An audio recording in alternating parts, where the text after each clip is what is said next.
చంద్రబాబు నాయుడు గారి నాయకత్వంలో జరుగుతూ ఉంది. ఈ నెల 31వ తేదీనే అంటే ఈరోజే రాష్ట్ర వ్యాప్తంగా అర్హులైన అందరికీ పెన్షన్లను పంపిణీ చేస్తూ ఉన్నాం. దాంట్లో భాగంగా కరెక్ట్గా నెల రోజుల ముందు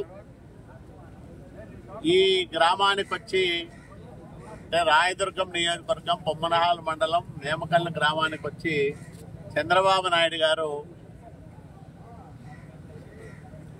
అర్జీలు తీసుకున్నారు అర్హులైన వాళ్లకు. వాళ్ళల్లో 43 మందికి ఈరోజు కొత్తగా పెన్షన్లు మంజూరయ్యాయి. కొత్తగా మంజూరైన పెన్షన్లను లబ్ధిదారుల ఇళ్ల వద్దకు వెళ్ళి ఈరోజు మేము పంపిణీ చేయడం చాలా సంతోషాన్ని కలిగించే విషయం.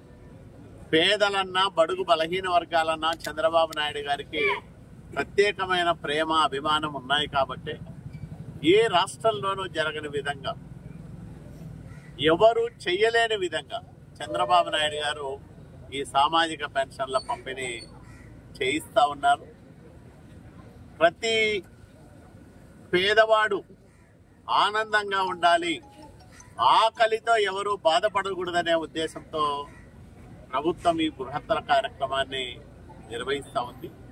నేమకల్లుకు చంద్రబాబు నాయుడు గారు రావడం వల్ల ఈ గ్రామ భవిష్యత్తు పూర్తిగా మారిపోతా ఉంది.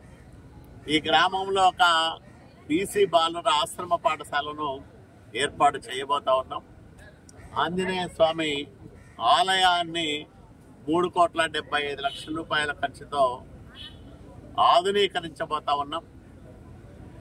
ఇవే కాకుండా దాదాపు 3 కోట్ల రూపాయల ఖర్చుతో సిమెంట్ రోడ్లు, డ్రైన్లు నిర్మించబోతా ఉన్నాం.